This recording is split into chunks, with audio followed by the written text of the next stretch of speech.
So I wanted to talk a little bit about what it was like to grow up in Tuskegee, or if you wanted to share anything about your family stories, anything, because now I have my aunt and my mom on Zoom with me. So if you want to share anything about what it was like to grow up in Tuskegee. Aunt Susan, you want to introduce yourself? Susan Curtis. I'm the aunt of Julie Curtis Barnes and the sister of Ruth Curtis. Uh-huh. And who's the oldest? Huh?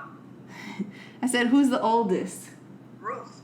Okay, but how many years I was born January 30th, 1945. She was born May 3rd, 1942.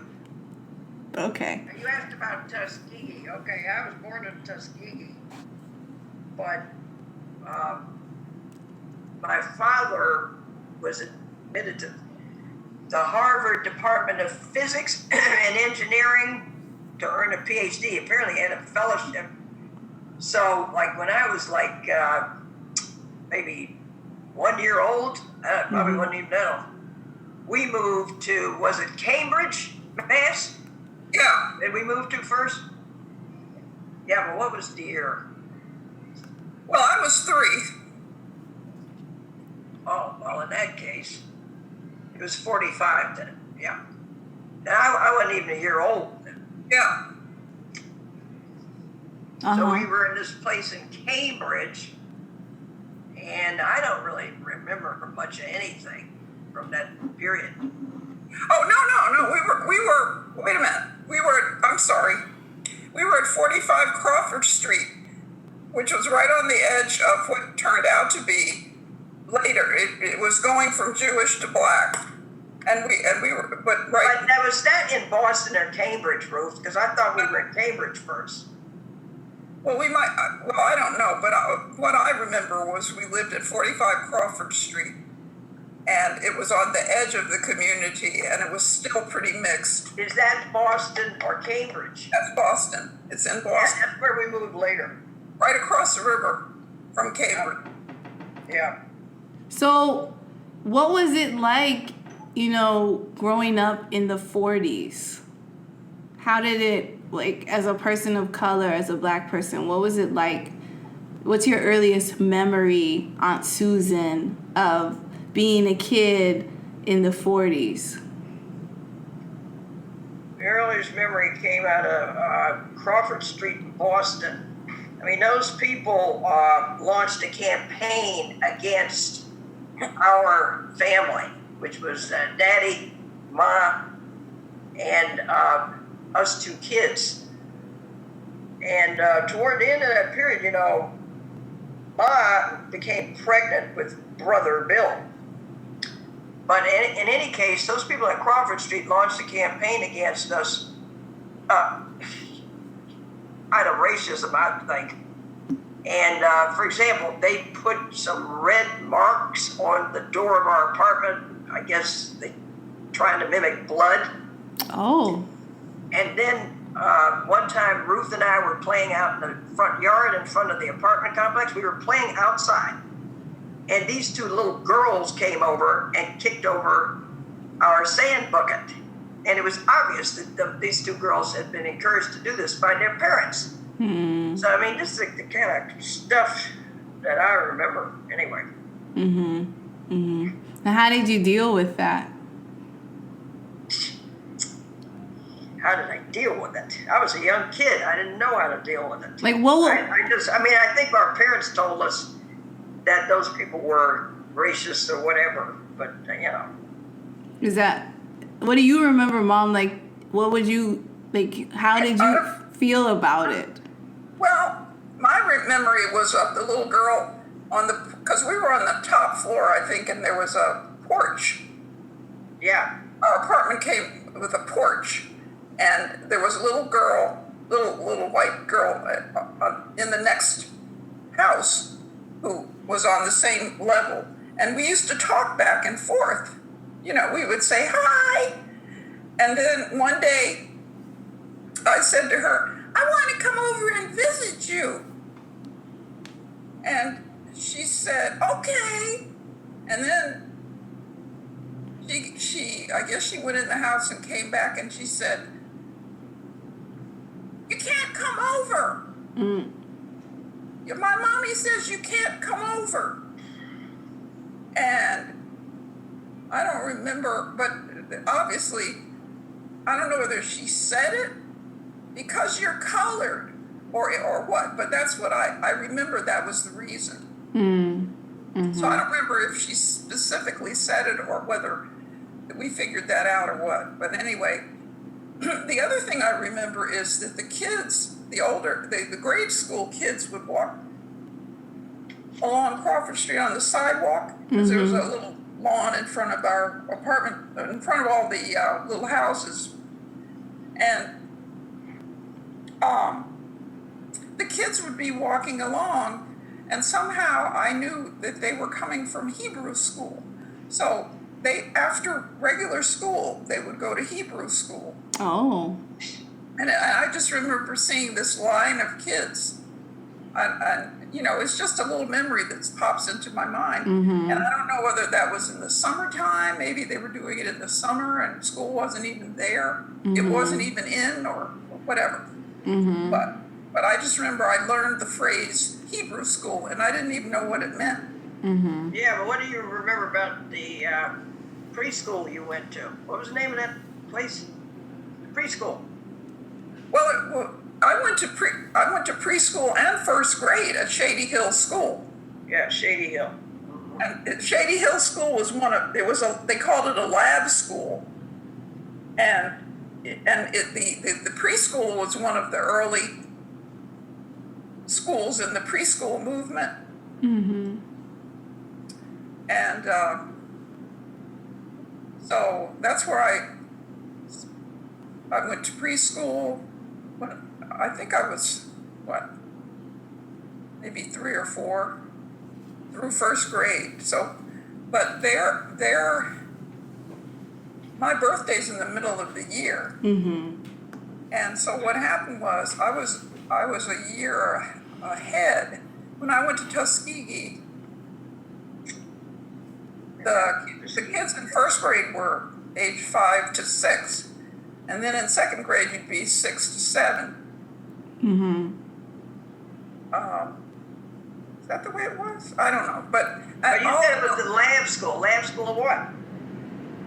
Shady Hill School. Was it affiliated with Harvard? I don't know, but they called it a lab school. That's all I remember.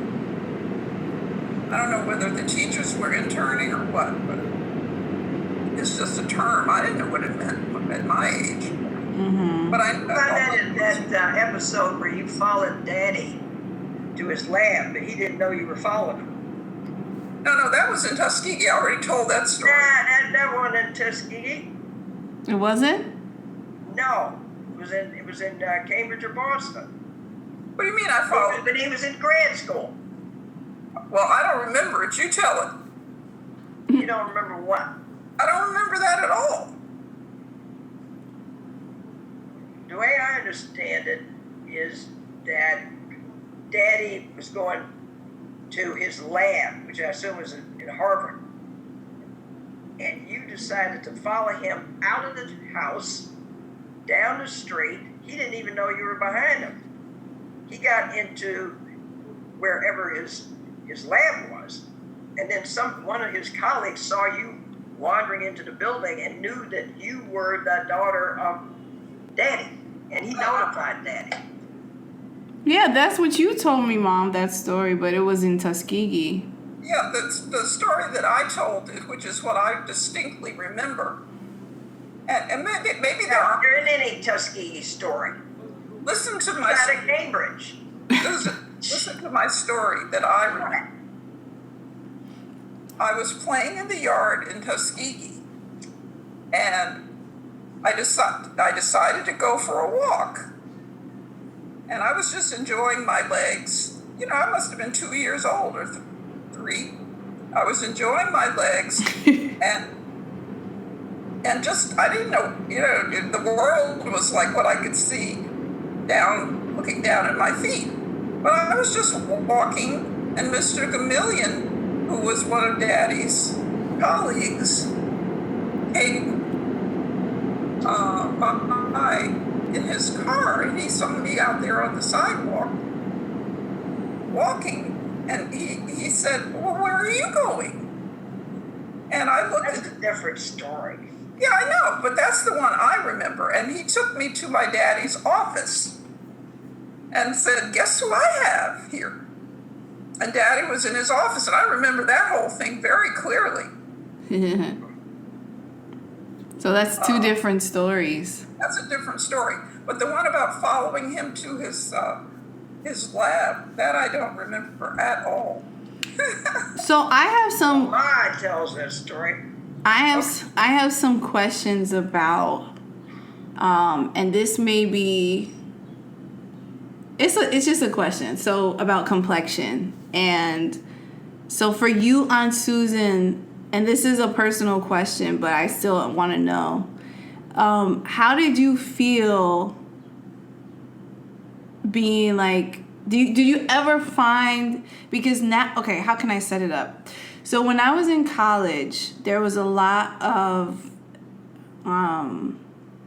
contention, could be the word, between dark-skinned black students and light-skinned black students. You know, people will say, "Oh, that's because you're light-skinned," or, you know, and then a lot of times, like I remember we had a discussion on campus, and some of the lighter-skinned black students were saying that they always felt like they had to be like extra black, you know, to be considered or fit in. So I was just wondering, like, for both of you, could you speak about your feelings and about that? Like, how was it growing up with your complexion? Like, what was your experience? Well, I'll tell you, in Tuskegee, I already mentioned this in an earlier one, we didn't think in those terms. Because the kids that we played with were all different shades, and we didn't even think in those terms.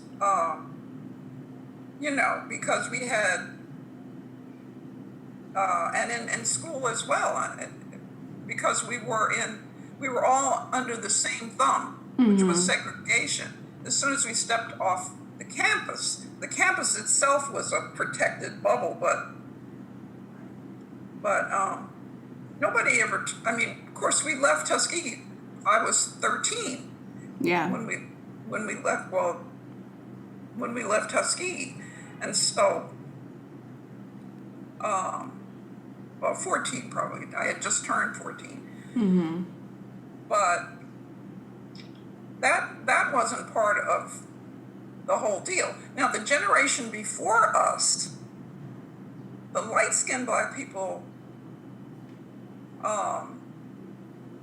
you know, were sort of in the middle, because the ones who were light enough could maybe pass and get an advantage, even though Mother and Mima wouldn't do that, wouldn't stand for that. Right. But Mima's brother did, and I mentioned that already. Mima's brother moved to Brooklyn and was passing, but and dark-skinned people didn't have that choice. Right. And it was, you know, there were financial issues there. You know, you might be able to get a job. The lighter-skinned person had the advantage. Mm-hmm. So, but see, your generation, every generation has its issues. So when you were at Wellesley, it was just another side of, if now the light-skinned people are saying they had to prove that they were not trying to get it. Yeah, because of what? The Black Power movement had come into play. Political movements had come into effect by the time you went to Wellesley, Julia. Okay. And there was a lot of back and forth over complexion during the Black Power movement, the Black political movements of like the 60s, 70s, going into the 80s and 90s. Yeah. Okay, so the Black Power movement, you said that in the 1960s and 1970s is what led to... And onward. and onward. You feel like kept going. you feel like that's what led to what I'm talking about like the feeling of this separation between light-skinned black people and darker-skinned black Could people. have contributed to it, yeah. Yeah. Definitely. So for you, what has your experience been, if you can speak about that? Like, what have you felt any? Like, yeah. How do you feel about that? About what? Complexion? Yeah, like What? you growing up, like, how were you? Did you experience anything like that? Like my mom was saying, for her, she didn't really. Everybody was just together, like you guys didn't really feel any. That was the kiddies. The kids we played with in our neighborhood, which was associated with Tuskegee Institute, okay? Mm-hmm. Basically, all the kids were the children of parents who worked for Tuskegee Institute. Yes. But I can tell you that even the kids were aware of complexion differences. For example, you know Kathleen Neal? She Yeah. became Black Panther. I'm not asking you, I'm asking Julia. Uh-huh. Kathleen Neal became a Black Panther advocate. She lived with her parents right across the street from us in this neighborhood we lived in at Tuskegee Institute. And she could easily pass for white, as her parents could also. Mm-hmm. And you could bet people, I mean, they may not have consciously focused on her skin color, but they certainly unconsciously focused on that. Mm-hmm. But she And there were married. some darker skinned kids in the neighborhood too, and we knew they couldn't pass. There's no way they could pass. But the lighter skinned ones, Well, who did she marry? Who did Kathleen marry? What was the Black Panther she married? I forget what his name is.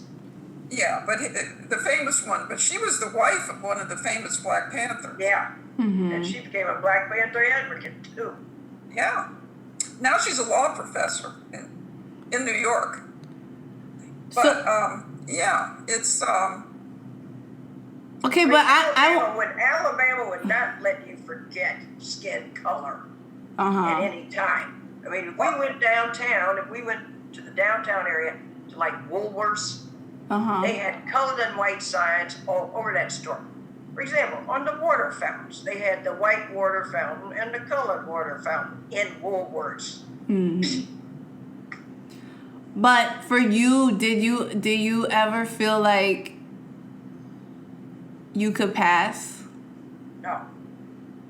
see, the white people knew. The white people, the whole thing was about political power anyway. Yeah.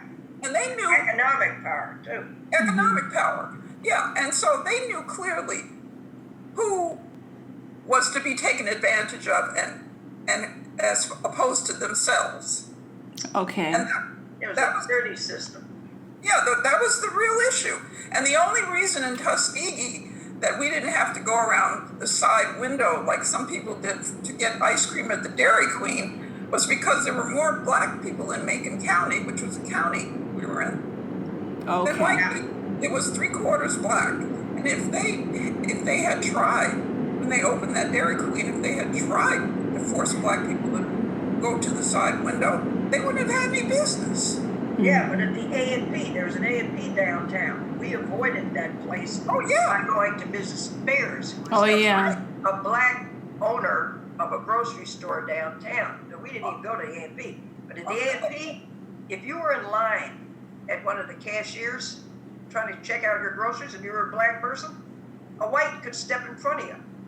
You wouldn't do that now any place in this country. Wait, so you're You saying get killed. Huh? you're saying that when you were in line at A&P store, which is a chain, right? Mhm. It was an A&P grocery store right downtown in Tuskegee. We didn't go there, and most black folks didn't go there. One of the reasons was, if you were standing in line as a black person, waiting to check out your groceries, some white person could step right in front of you and cut you off. See? Yeah. That's the kind of stuff they pulled. Like Do you know the story? Do you know the story of how Daddy and some other faculty from Tuskegee Institute went down to the City Hall, which is right in the downtown area of Tuskegee, Alabama? They went down to the City Hall. They had this test, literacy test, where you had to interpret the Constitution. And some dumb clerk behind the counter, probably barely got out of high school, some white clerk told my father, "Oh, you can't interpret the Constitution, so you didn't pass the literacy test." So they couldn't vote in Tuskegee. It was a ruse. They didn't intend to let people vote. It was just a ruse because it was like they would no matter what. It was just a setup so they could say no, you didn't pass. It's like the poll tax. Yeah. And all that's illegal now. You cannot give a literacy test, nor can you give poll tax, because of Supreme Court rulings, though, not because of our Congress. So, what was it like for you, Aunt Susan? And then I know, Mom, your experience at Wellesley, but you still should share because sometimes, other people may not know. So, Aunt Susan, what was it like going to Radcliffe, and tell people about what Radcliffe was? Because Radcliffe was the women's college at Harvard University. It derives from the fact that for most of its history, going back to the 17th century, Harvard did not admit women to their undergraduate schools and most of the graduate schools. So I think sometime in the 19th century, Radcliffe College was established, and that was the women's undergraduate school at Harvard. Okay. Now, they did not admit very many black students. I mean, it was a joke. And when I was admitted there, which would be 1962, because I graduated from high school, Central Bucks High School, 1962. And I was admitted to Radcliffe College because I'd applied to several places. I was one of maybe 4 black women in a class of at least, 100? Wow. Admitted to the school. Now, we had history. See, the family had history at Harvard. Symington Curtis, who was a first cousin of my father, Symington Curtis, was graduated in the undergraduate class of 1918. 16. I thought it was 18. Okay, well. Anyway, way back, he graduated as a member of the undergraduate bachelor's degree class at Harvard. I still don't know how I pulled that off, but anyway, how he got in there. And then my father got his PhD in physics and engineering there around 47, 48. So, and Ma says that she did some summer at Harvard. My mom was saying that. Yeah. Yeah, she was trying to get she went to Boston thinking she wanted to get a degree from Boston University, which never quite worked for her. But she took a course at Harvard. That's when she said that the professor insulted her. Insulted her. It was racist. They knew, and mother could pass, but they knew who the black people were, the people of color were. They all. You probably got it off her application for admission. Yeah. But Radcliffe College was, in my opinion, they were supposed to be fighting sexism at Harvard, which they did to a limited extent. Who's the president? President Bunting, who happens to be a PhD in biology, was the president at that time, and she was really trying to kick some doors open over there at Harvard. But in my opinion, I encountered a lot of racism at that school. First of all, there were very few black students in the class, black women students in the class, the entering classes. And also in the curriculum, you look at the curriculum at Harvard at that time, back in the 60s, they they had some guy, for example, over at Harvard teaching the history of the Civil War. Mm-hmm. He didn't go into slavery much at all. You know? Wow. Yeah. That's the kind of curriculum they had. And as far as women's studies, they didn't even have a women's studies department. They also did not have an African American history studies program at Harvard at that time. Mm-hmm. That came later. But yeah, But see at I Wellesley, survived the place. That's all I can say. You said what? at I Wellesley, survived the place with a bachelor's in biochemical science. Yes, you It did. was a new area at that time. and went on to the University of Chicago. But Mom, before you talk about Wellesley, I have a question. So at Radcliffe, did you like stay in the dorms, or like did you have a roommate? I was in the choir. I was in the Radcliffe College choir for one thing, but I didn't really have a lot of time for extracurricular activities with my science curriculum. See, I had to take chemistry to physical chem and all that. Yeah. But did you stay in the? Did you have a roommate, or did you have like? Oh, yeah. I lived, okay. When I first got to Radcliffe, I had a room with this woman who was from some town in Massachusetts, I forget. And she was a total racist. She didn't want a black roommate. So we split that first semester at Harvard, at Radcliffe College. We split up. And I had my own room for most of the time. I was there, thank goodness. But I was in Barnard Hall. Well, now, the whole place is co-ed now. Yes. Which happened while you were there. No, it happened later in the 70s, I think. But you got the degree. You got the Harvard degree. No, I'm talking about the Radcliffe Yard where Barnard Hall was. It was all women, okay? Until they went co-ed. When Harvard finally went co-ed, and their admissions people admitted both males and females at Harvard College. Okay? What year was that? Went co-ed. Sometime it wasn't the late 70s when Sandy Robinson was there. Yeah. Okay. Okay. So you're saying that they gave they had a Harvard degree. They transitioned while you were there. No, not what. Oh, okay. As far as the Harvard degree, see, it used to be you got a Radcliffe College bachelor's degree when you graduated.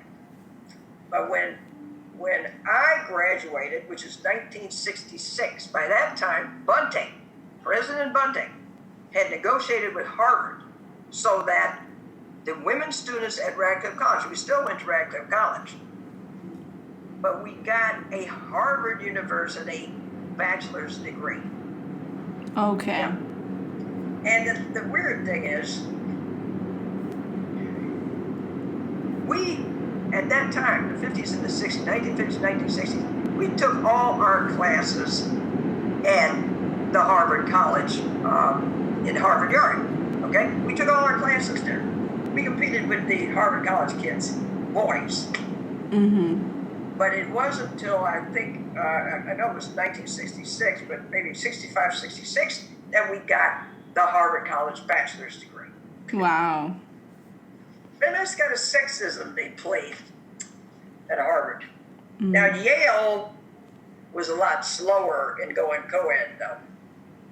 But did they have a woman's alternative of Yale? Like, I mean, a woman's college? I don't think so. No. They didn't. Yeah. So they had to do it cold turkey, admit women cold turkey. Yeah. No transition. Oh, wow. Yeah. Well, okay, so Mom, when you were at Wellesley, though, you also lived by your, like, Yeah. but it wasn't because you wanted to. It was because... No, because they had questions on the, when you were, after you accepted the offer and said you were going to go to Wellesley, they'd sent you to get your thoughts about housing. Mm-hmm. And they said, would you like a roommate? And I said, yes. And, what are your interests and so forth. But when I got to Wellesley, I had a single room. Yeah. And Look up Susan. I Business. I had a single room, and I had a single room for all 4 years. Wow. And in the same dorm. I never moved because other people, moved to other dorms, changed roommates, did all that kind of stuff. But that's how they handled it back then. Yeah, they just gave you a single. They gave me a single, and at some point we went to the housing coordinator and asked her why they put every black student in a single. Mm-hmm. So that shows you how many black students there were, which was about 12. Right. However many dorms there were, and we went and we said, why are you putting us all in single rooms? And she said, well, we think that's best. Very patronizing. Right. Well, I remember when I went to Wellesley the first week of school when they had like orientation. Yeah. And we were able to like see all the different clubs there were. And when we were like coming into the area where they were having this orientation, when I was checking in, the first thing that the girl says to me is, "Hi, welcome. Oh, did you sign up for Ethos?" And I'm like, "For what?" And she's like, "Oh, did you sign up for Ethos?" And I'm like, "What's Ethos?" And she's like, "Oh, it's the she was white. She was like, "It's the organization for black students." And I was like, not yet. I mean, I came here to see like what clubs there are, period. But it was just kind of. Was that person who asked you the question, was that a formal representative of Wellesley? Was she on the administrative staff or? I think she was I think she was a student. Oh, it was a student. She might have been. I don't remember. It was so long ago. I don't know, but either she worked like in the office or like some I don't know.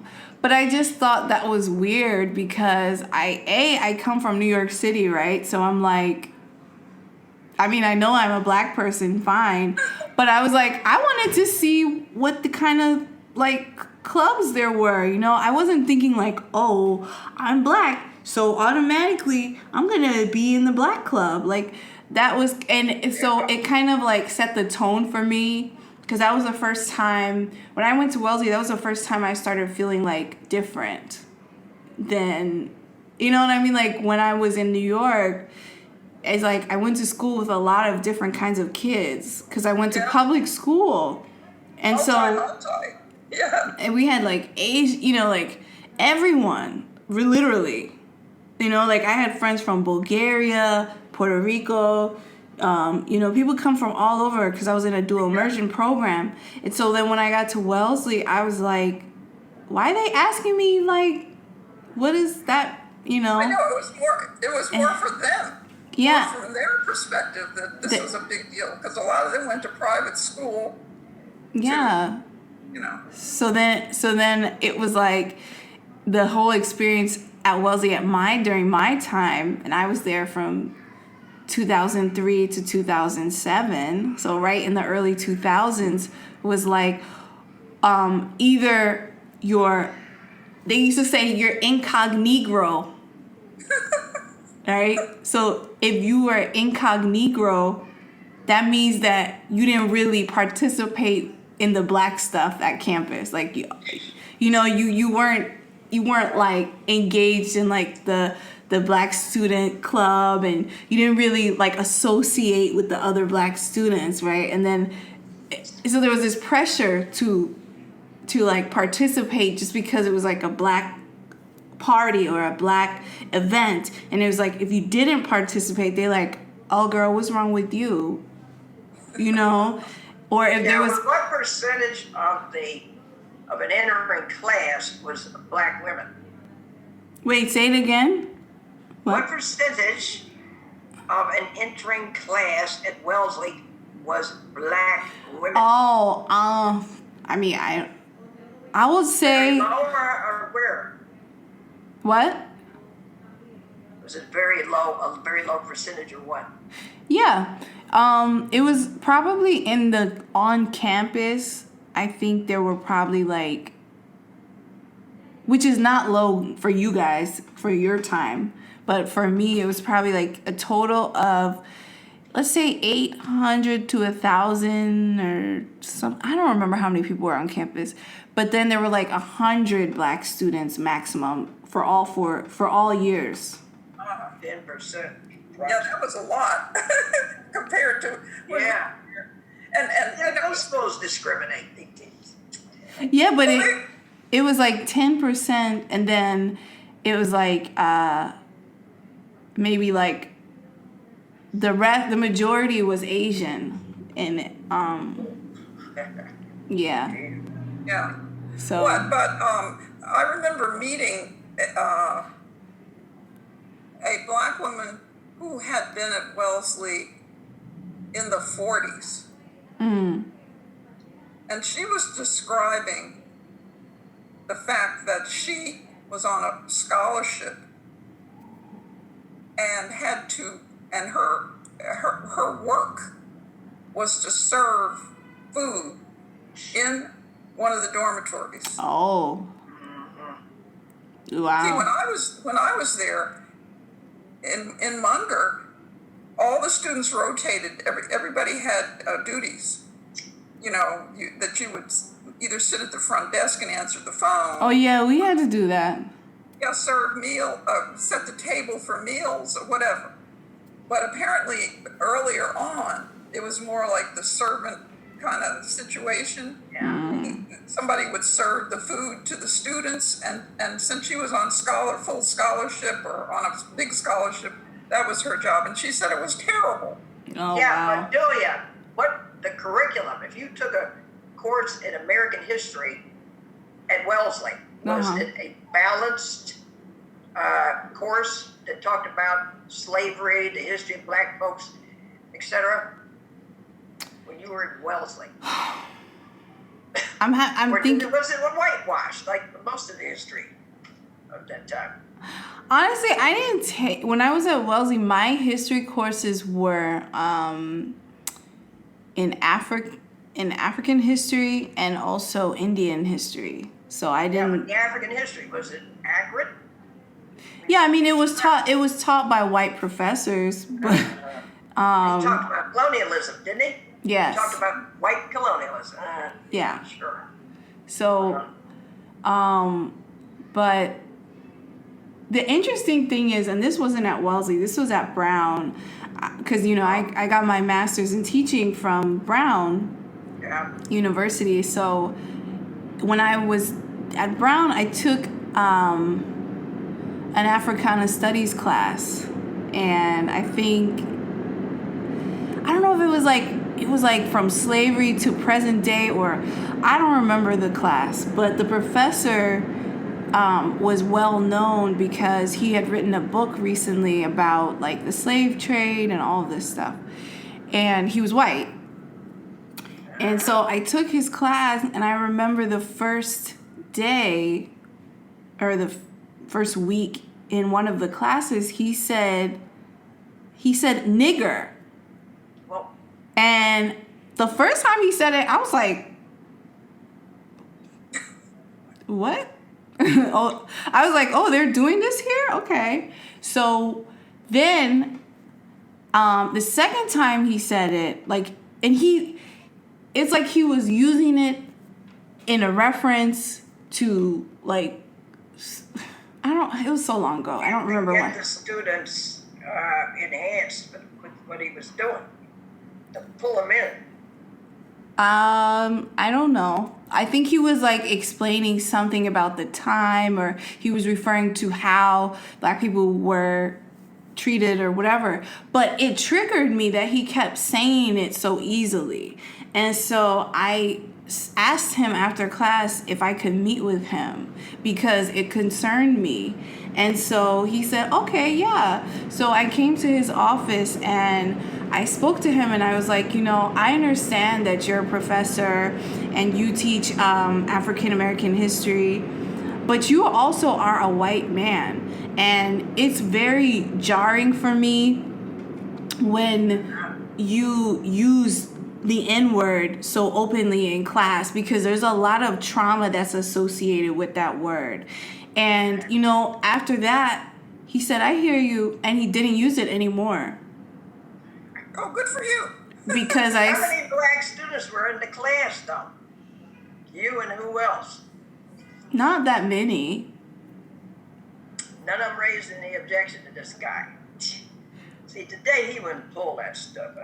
He would give an explanation. He'd say, okay, here's the word, here's the explanation. No, he did give me an explanation, but that wasn't my concern. My concern was that he needed to know that if you're teaching a class that's multicultural, there's different kinds of students in the class, and you're a white person and you're talking about something that is a word that's like very derogatory and it has a negative connotation and a history to it that creates trauma.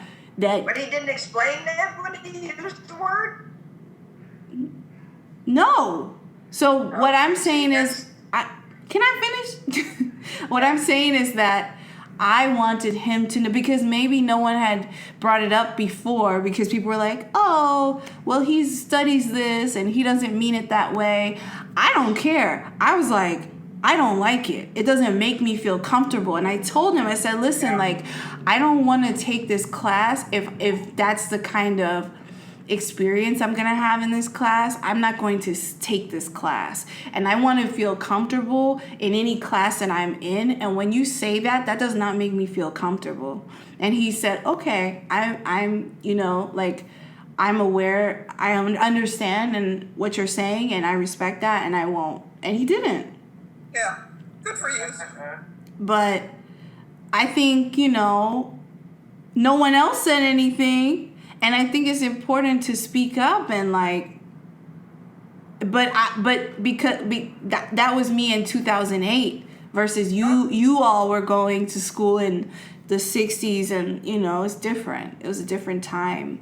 But I think that's a privilege that I have now, that I can be vocal about things, and that doesn't mean it's always going to be taken into account, but so Yeah, well, we were vocal because after 66, they established the African Studies program at Harvard. Mm-hmm.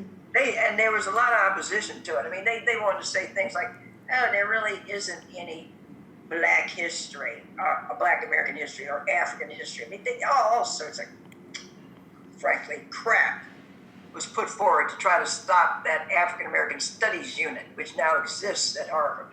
Mm-hmm. Well, and also at Wellesley, it was in 68.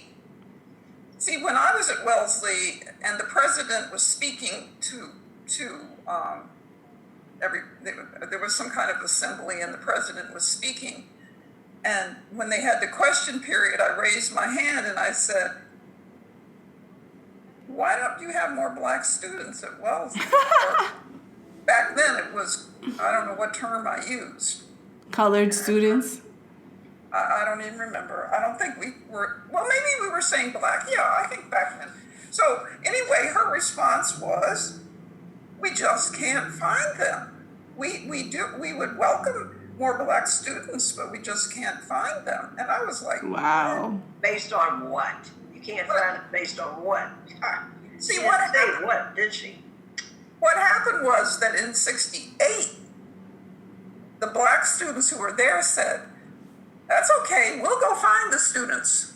We'll go find black students. And they went out and recruited. Really? Yeah, they got involved with the recruitment process, speaking to high school groups and stuff like that. And it brought in a lot more. That was the turning point. And that after that is when ethos was created and all of that. That was the turning point. Yeah. That's cool. I did not know that. Yeah. I remember at Wellesley there aren't any sororities or Right. anything like that. Good. So I remember one year the Deltas came to our campus to recruit The us. Boston chapter, right? Yeah. Yeah, they did the same at Radcliffe. Yeah, they did that when I was there too. I thought that was cool. Huh? I thought that was cool. Like, I thought that was cool that Well, was. see, and Delta was the big sorority up in that part of the country. The Right. AKAs, I think, were more in the South. Mm-hmm. Mm-hmm. The elite among the black sororities, but up there it was Delta. And I remember that one her name was Marcia, I think Marcia Mason, I forget. But at any rate, she did pledge Oh, in she did. Boston to go Delta, and she was accepted. And I remember she woke me up one morning and said, I need your white dress, because you had to wear a white dress for going over, they called it, or something like that. Oh. When you were installed. She says, can I borrow your white dress? Because they called me and told me that today's installation. So she wore my white dress. That's cool. Installation. Yeah. But there's no question that the racist atmosphere in Tuskegee, Alabama, when we were growing up, it had a definite effect on us, except we went to Chandler's Children's House, and Chandler's Children's House made sure that we learned about African American history of the United States. So no matter where we went after Tuskegee, we knew the facts about African American history of this country, even though some people try to distort it. And we're still dealing with this legacy of racism Oh, yeah. that pervades the whole country. The worst part of the country for racism is, of course, the damn South. But when you see people like Aubrey, you know that guy Aubrey, who's murdered in Brunswick, Georgia? Yeah. See, when stuff like that happens, you can relate it right back Yeah. Well, to yeah, the old segregation times. of course. And the man And was slavery, too. on the ground handcuffed in Minneapolis. Oh, yeah, that recent thing. And the Yeah. policeman kept his knee on his neck and he was suffocated. Yeah. Even though he said, I can't breathe. Come on, man. I can't breathe. He's sitting there with his fat self. That white cop just sat there. But they all got He fired. didn't care. He didn't care. That's why. But he's fired. They terminated this one. Racism is a sickness. It really is, because that's not even common sense. If you put a person on the ground handcuffed with their hands behind their back, why do you have your knee on their neck? Yeah. I mean, it's a sickness. And It's pervading the country all the way to the presidency, and it's affected this COVID-19 virus effort on the part of the federal government. There's no question in my mind. well, it goes all the way back. But at any rate, you know, Well, It's something to work on. We gotta. yeah. Unfortunately, you gotta keep working at it. Yeah. I think so. I think it. do it instinctively. I mean, I can't believe the thing in Central Park where the man was in the Ramble, which is What? it's called the Ramble. It's a part of Central Park that is. Yeah. It just has some little pathways through it, and there are a lot of birds and squirrels and so forth. Oh yeah. And this guy is a bird watcher, black man, bird watcher, known in the bird watching community apparently as a Yeah. an avid bird watcher. And this woman who had adopted this dog is going through the Ramble, and the dog is running around off leash. So the bird watcher says, "Can you please put your dog on a leash?" She started yelling and hollering about how, "You leave me alone. I'm going to call the police and tell them a black man is attacking me." Oh. Oh wow. Where did she think she'd get away with that in New York? She was crazy. And so she got on the phone, and she's holding the poor dog by his collar. He's up on his back legs to show you how much she's paying attention to the dog. When was this? Recent? Yeah, a couple days ago. So the man recorded her talking to the police about this black man is threatening to attack me.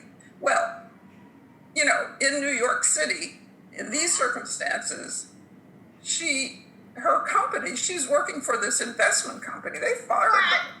Good. They fired her. Idiot. And she had Was she a younger lady? huh? Was she younger or older? Oh, she's probably, I don't know, mid 40 to 50, somewhere in there. Maybe Probably closer called to her, 40. brought her. But she had to give the dog back too to the shelter Wow. that Oh, got the dog too from. bad for the daggy. But okay, this is good for now. That was a lot of information about your experiences. The reason I want to do this is because I think that it's important to record family stories and memories and stuff like that. So, Can I throw in one more thing? oh yeah, Okay, I do remember in our house, faculty circle, Meetings? looking out the window and seeing a chain gang. Oh, you mean in the neighborhood we lived in Tuskegee? Yeah, Oh, okay. seeing a chain gang, and they had on these ridiculous striped outfits. And of course, they were all black. Prisoners. And which was a tradition in the South. It was a tradition. You have black folk doing road repair and stuff like that from the prisons, but it was just a step up from slavery as far as I was concerned. Yeah, they busted primarily black men for some minor offense, put them in jail, and then used that black guy to do free labor, like road work. And they didn't even think about it.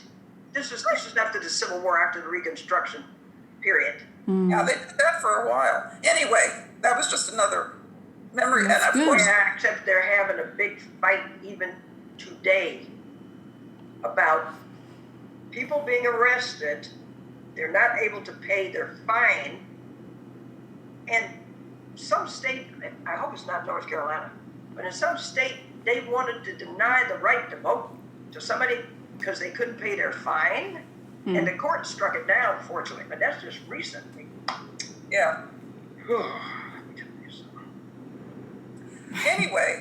Anyway, okay, well, that was helpful. That was good.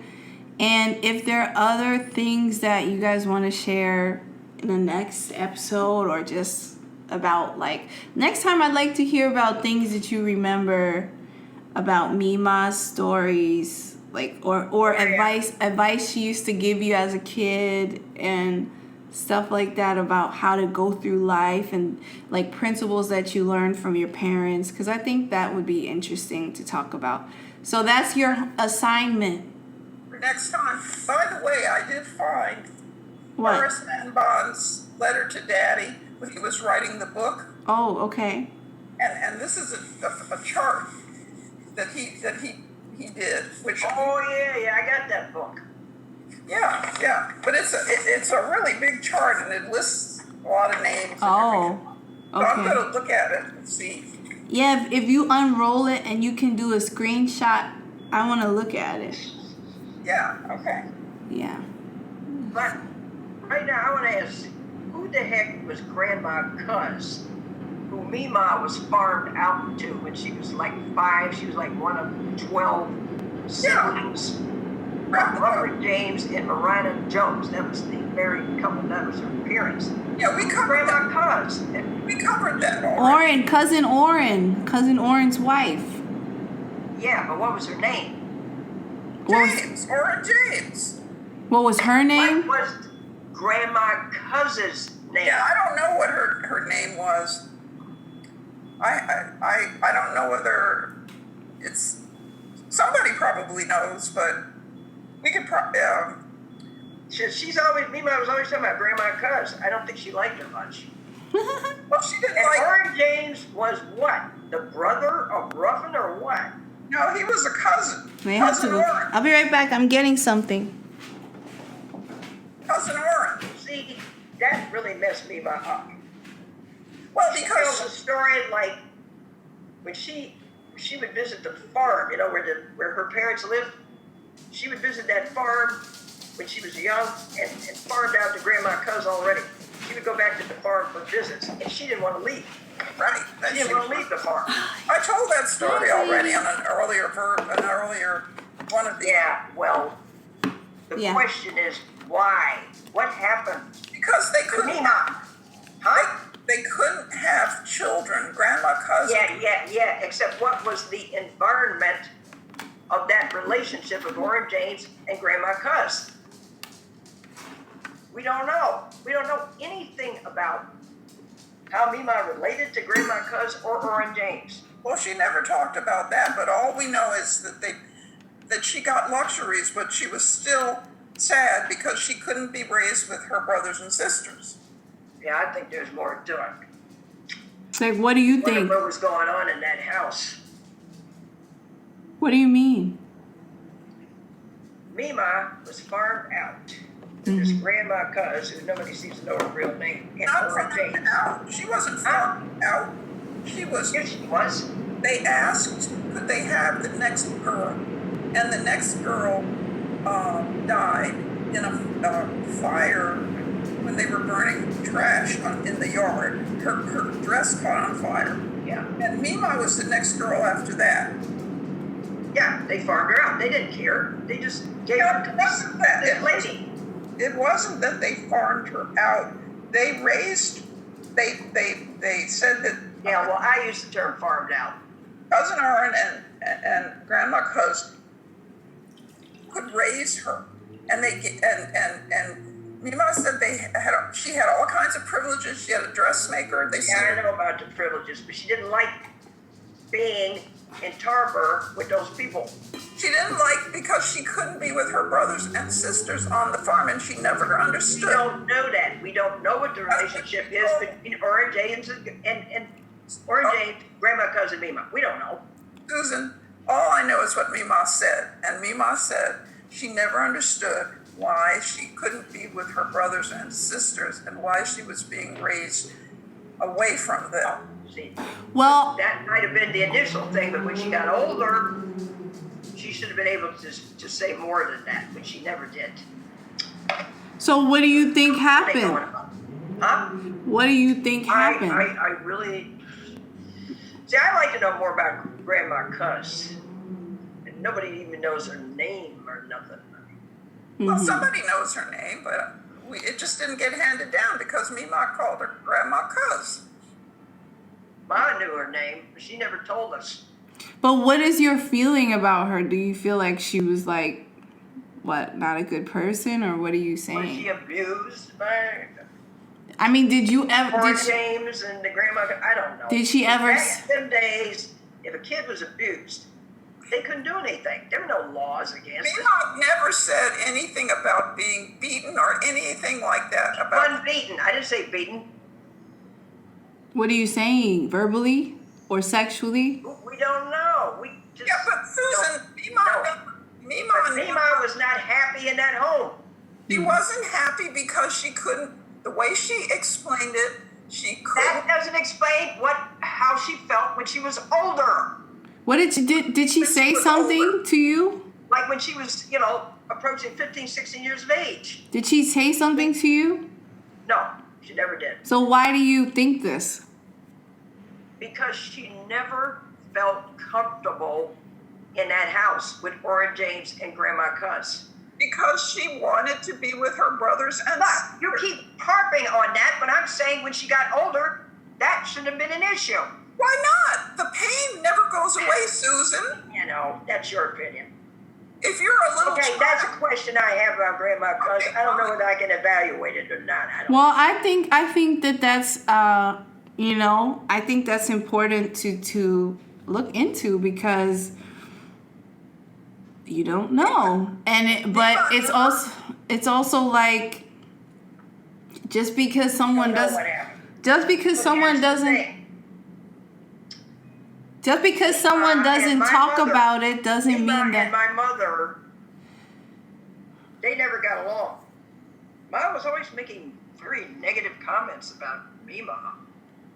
And so you wonder what the heck was going on there.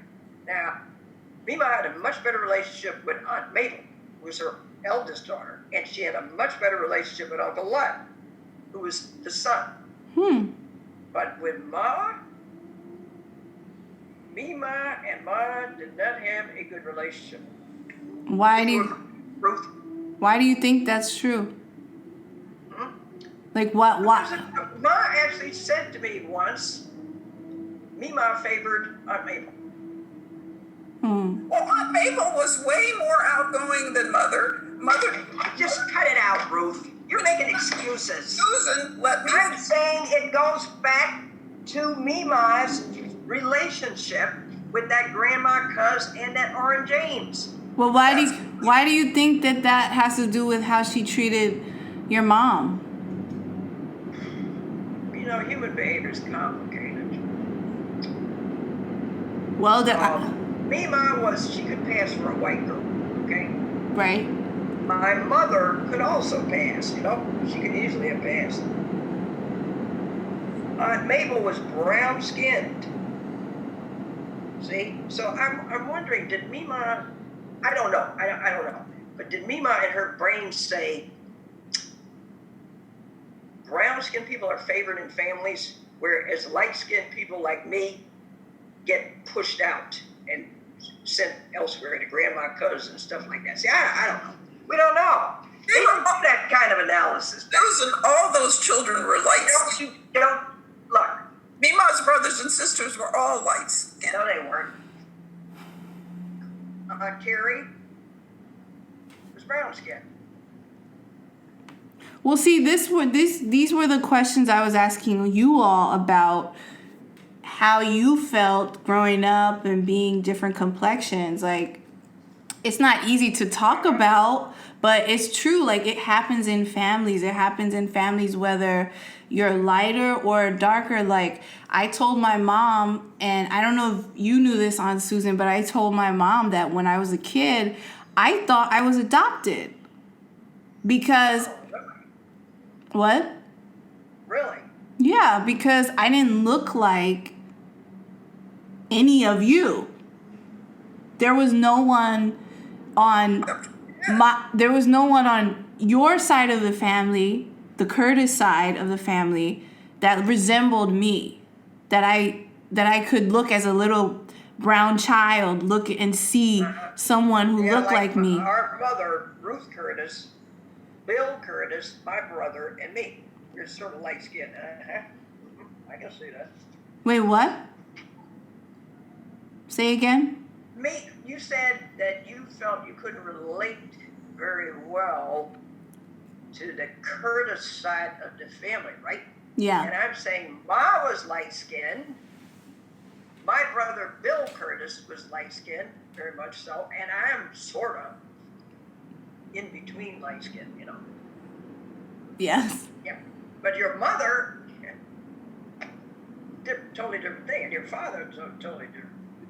Yeah. But yeah, skin color's always been a big deal in this unfortunate country. Let's put it that way. Well, I think it's something to talk about. I think it's like a point of pain for a lot of people, but it's also like it's important to talk about. Like, it's not easy, but for me as a child, like I remember going to family gatherings and feeling like very out of place. Like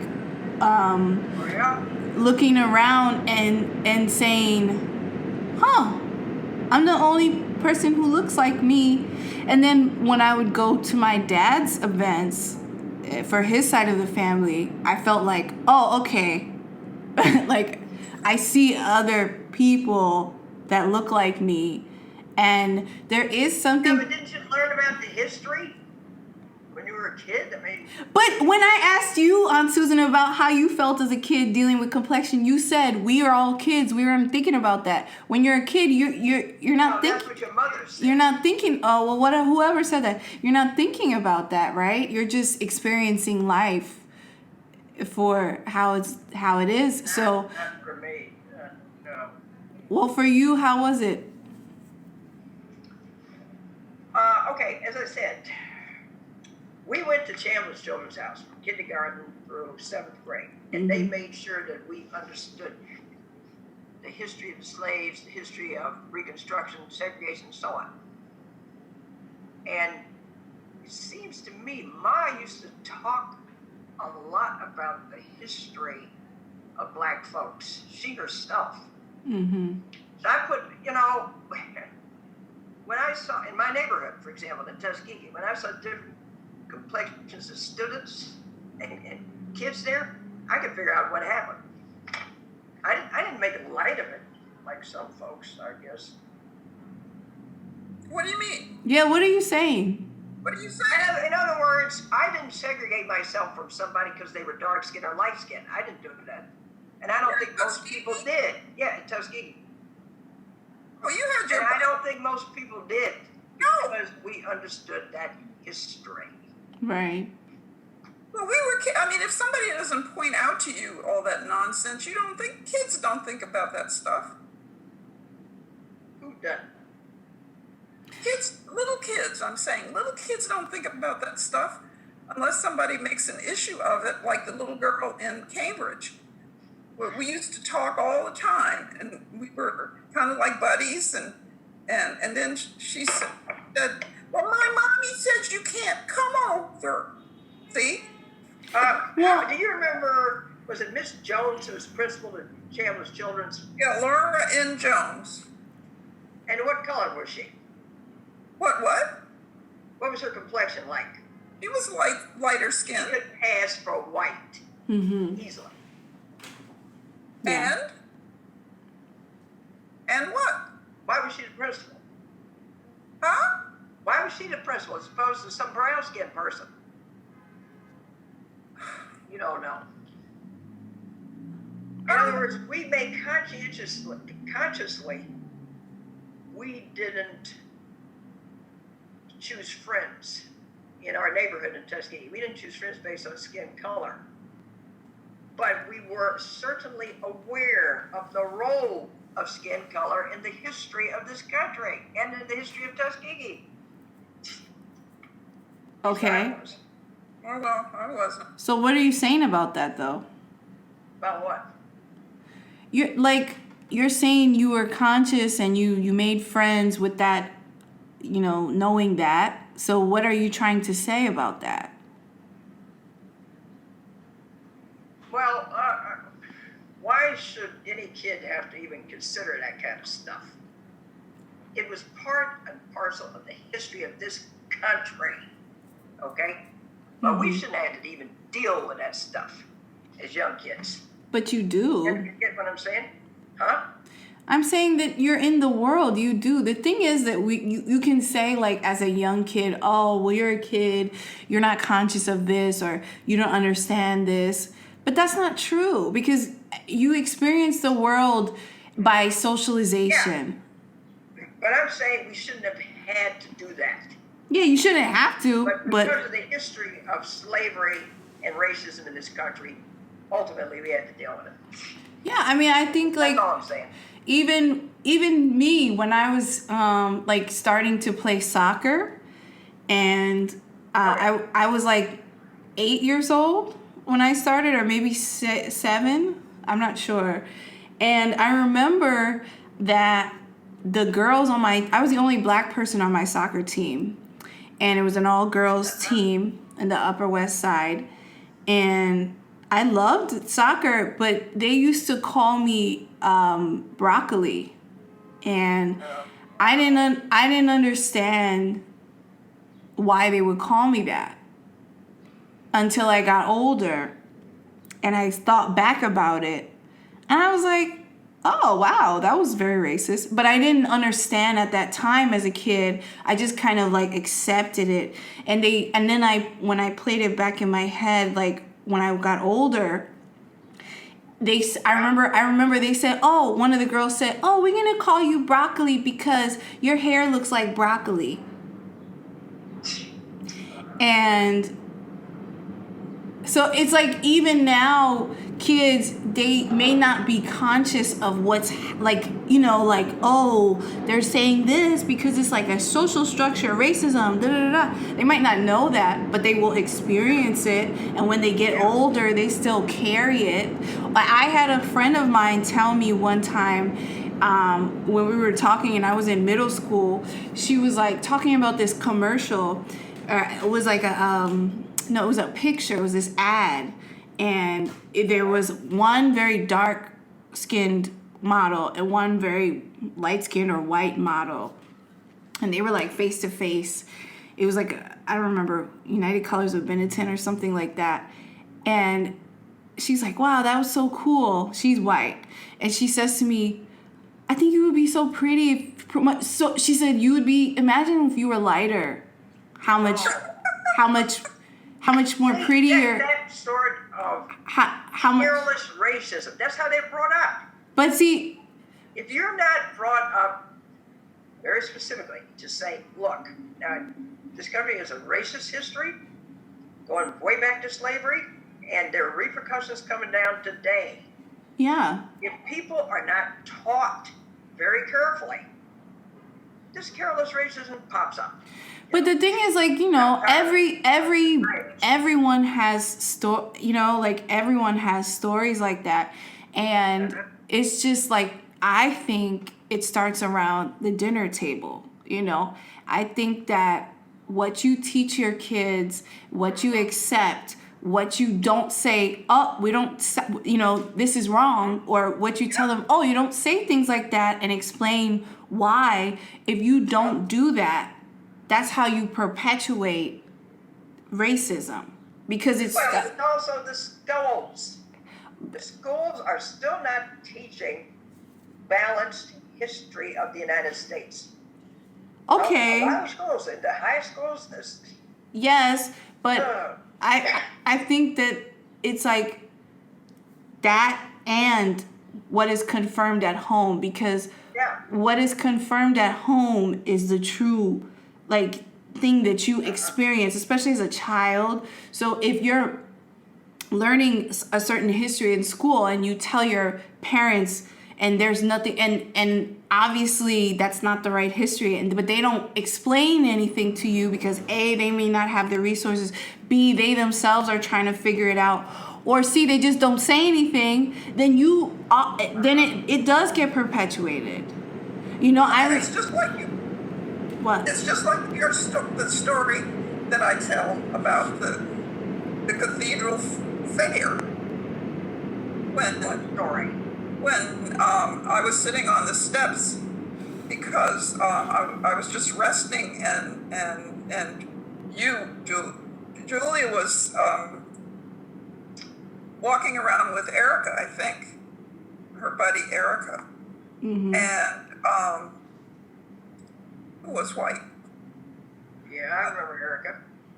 Yeah, and I heard this woman say behind me, "Oh, look," and the little girl's voice saying, "What?" She says, "You see that little black girl that you go to school with?" And the little girl apparently looked, and she said, "That's not a little black girl, that's Julia." Oh, I remember that. I don't remember that, but you told me that story. Yeah, and so you must have been like 4 years old at the time. You're pretty young. Mm-hmm. Yeah, but it's just like this recent case with that guy Aubrey, who was murdered by the one ex-cop. Yeah. And his son. Why did the ex-cop drag his son into that situation? Mm-hmm. Huh? He didn't care. It's not rational. Well, he thought he would be protected by the system, the legal system, and he was initially, until Aubrey's family made numerous complaints about the situation. Mm-hmm. Well, I think racism comes from the gut. It's like caveman instincts come out. Yeah. It's based on fear, because I can be walking down the street in New York City, and I will pass a white person and they will check their pocket as I walk by. That happens to me at least 3 times a week. And check your pocket if a white person walks by them. They're the majority in prison. But I mean, I'm tired of this stuff. But what I'm saying is that where does that come from, right? Like you can be I can be walking my dog, have a coffee in my hand and my dog's leash in my other hand, and you're checking your pocket. And I remember one time I told this to my mom, and I remember, Mom, you said, yeah, that's just because white people, when they see black people, it reminds them to check their wallet, you know? And it's funny, but it's not really funny because it's like that, those little, what you call those microaggressions are the things that if you let it, if you don't have a strong sense of self, if you don't have a positive mindset, if you're not a centered person, it can affect you psychologically so that you start to internalize that kind of stuff. I've worked a lot on my mindset, so it doesn't bother me as much anymore, but it still bothers me. And so I can think of like, and I'm a black woman, and so I think of for black men, it's like, you know, just every day walking down the street, being yourself, and just, you know what I mean? Like just for being what are you doing politically? Being yourself. Something has to be done politically. And there are too many black people, they don't even vote.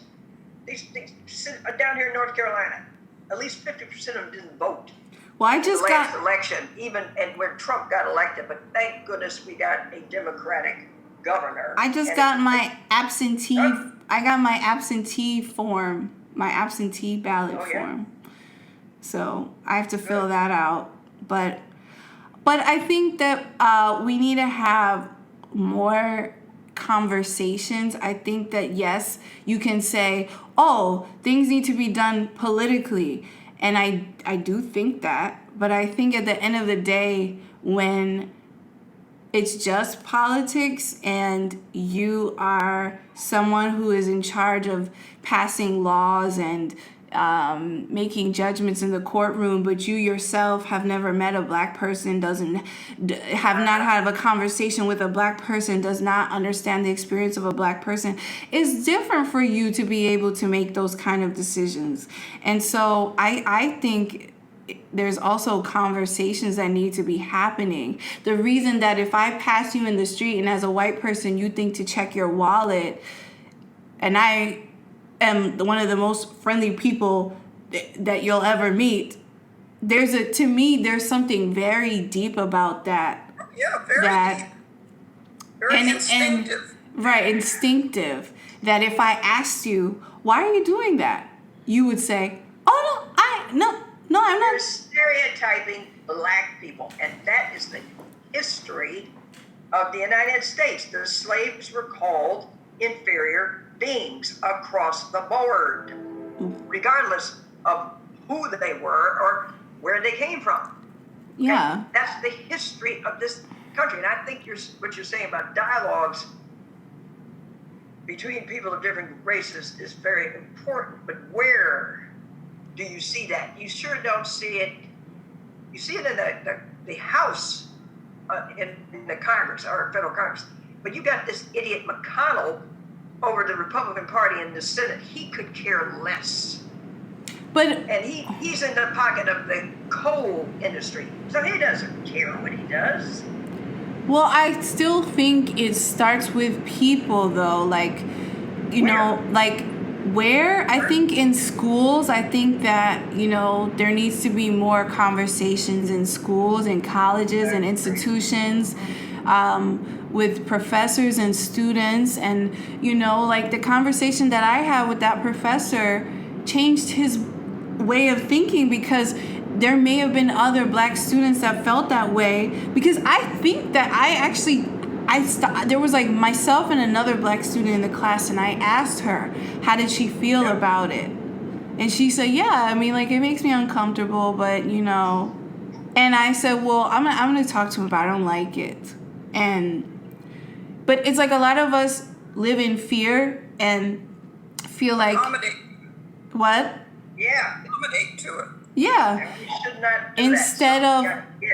I'm getting tired of it. Instead of like, like speak up, we may complain, right? Like, but do you do anything? Like, that's the thing. I think we do need to vote. I think that's very important. But I also think it's about every time you see something, do you say something or do you just like let it happen to you? And I remember when I was a student teacher in Rhode Island, and my mentor teacher was white. She was British, and it was an all women's college. It was an all girls school. Middle. It was from, I think, K through middle school. I don't remember. Whatever. But there were only 3 students of color in the 10th grade, and they were all in my class. And one day we were just going over like a review of the class and how it went, because she was observing me. And she looked at me and she said, oh, we have to do something about those girls. And I looked at her and I was like, because they're all girls. So I'm like, which girls? And she said, oh, and she named the 3 black girls that were in the class. And she said, they're always sitting together. We got to figure out a way to get them to mingle with the other girls. And I looked at her and I said, why do they need to mingle with the other girls? And she said, oh, I and she didn't know what to say. And I said, I said to her, it's interesting that you single out these 3 black students who go to school every day at a predominantly white school, and they find comfort in each other and they talk to each other, and there's something wrong with that. And there's something that they need to, it's threatening to you that they need to be, to the point that you feel that they need to be separated. And she doesn't ask the question, why don't the white students... That's right. And I said... with these black kids and make them feel comfortable. Exactly. But I think... It never even occurs to her British brain. But I don't have too much respect for the British, I got to tell you. Well, I don't have anything to say about that. But what I'm saying is that I just think it's important to have those kinds of conversations that make people think about what they're saying, Yeah.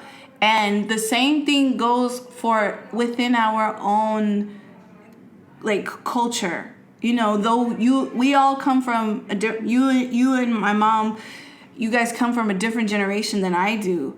But while I was growing up, it was common for people to say, oh, you sound white. And They did that in Tuskegee too. Oh. They said that in Tuskegee. Kids would go north for the summer to stay with relatives, say in Chicago or New York, and they'd come back, but they didn't call it talking white. They called it talking proper. You come back here from the north talking proper, and they would laugh. Who said that? You never heard that term? No. Yeah. Well, When I was in the 5th grade, when we left Tuskegee to go to Pennsylvania, when Daddy got a job at RCA, I was only about 10 years old, so I don't know. Yeah. Well, I remember a discussion like that where it's like, oh, yeah, you came back, now you're all talking proper. Yeah. But anyway, go ahead, Zune. They were saying talking like a white person. Yeah, and so at first it would just get to me, and then I started, and these were my friends, or people that I was like, would just go to school with, and they were black people or people of color or whatever, and I would always say, what does that mean? Because I am black. Yeah. Obviously. So I sound like myself. Yeah, and there And isn't one white group, okay? There are multiple white groups in this country. What are you talking about? but the thing is that it was this negative, Yeah, like it's like you as a black person shouldn't sound intelligent proper. or proper or use certain vocabulary. And so it was like a very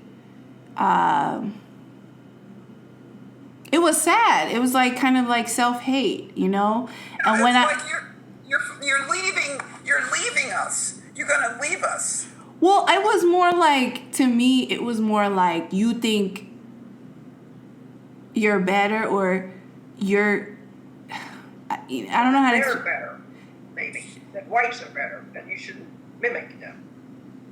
or you are, Both ways, you yeah. are mimicking them. But it was just when you question people who say that to you, they don't have an understanding of why they're saying it. And it goes back to, even within black culture, there are stereotypes that we hold true about ourselves, about what we're supposed to sound like.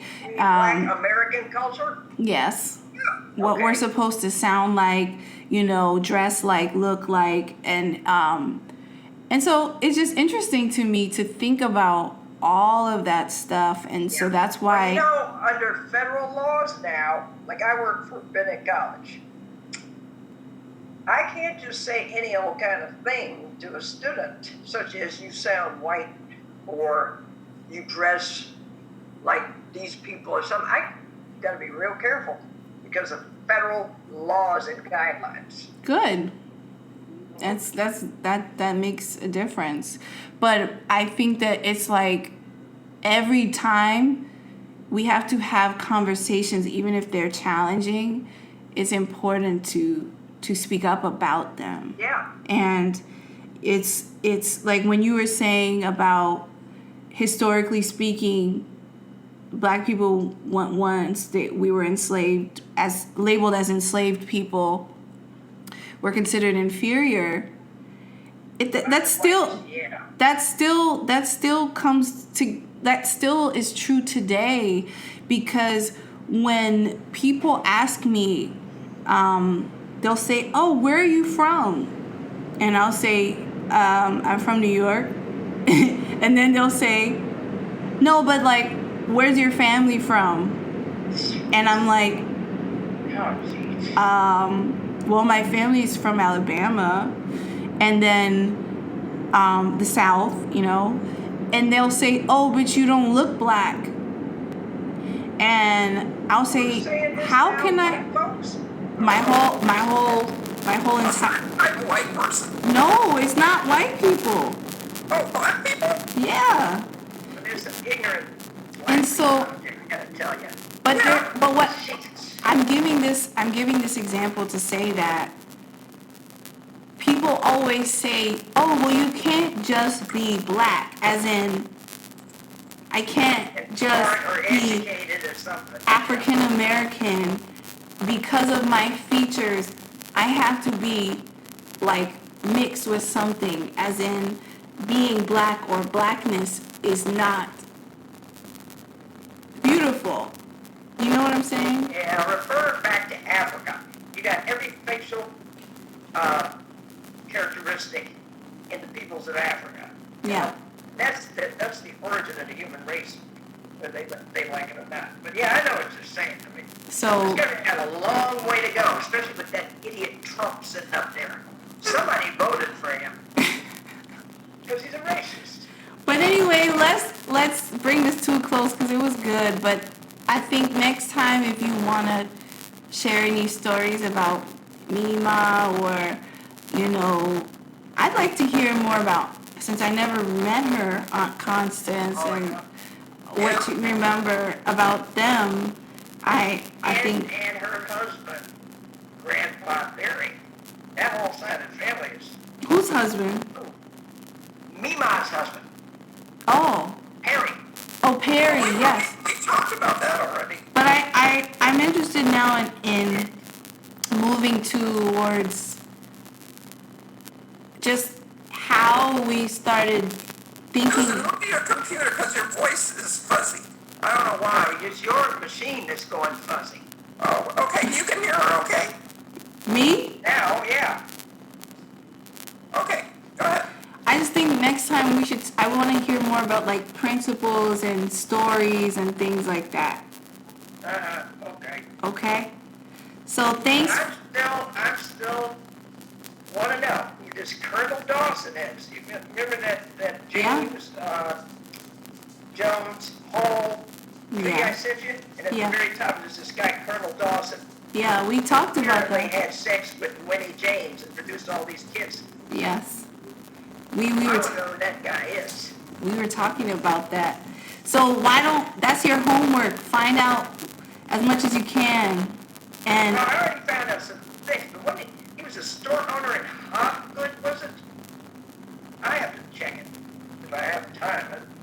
Yeah, But with time on this virtual teaching, we just haven't had a chance to teach. well, now you have all the time. Huh? Now you have all the time. Yeah. No, I don't. They keep throwing reports at me. Oh, well. Well, Well, I thank you both for joining me and sharing your stories, and I appreciate it. And yeah, thanks for your information. And some of the information you gave, I didn't know about it. yeah, well, that's why conversation is important. That's why I always say it's good to Where talk. are you recording this? You're recording this on your computer? Yeah, well, I haven't been able for some reason to record it successfully on Zoom, but I have I'm recording the audio so that it's recording. yeah, but it says recording for you too? Yeah. Oh, can you save it? I think it's automatically saved based on what I know. But for some reason I can't access it. I don't know if it's because I have the free Zoom or something. I'm not sure. But yeah. But I have the audio. I'm running my audio recording, so I save it so I can listen back to it. All right.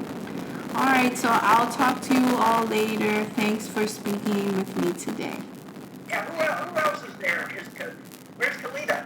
She's in the other room. Oh, and Wahiti, is he sitting there? She's sleeping over there. Yeah. Oh, okay. I'll see you later then. All right. See you later. Bye. Bye. See you later. I'm leaving. Okay.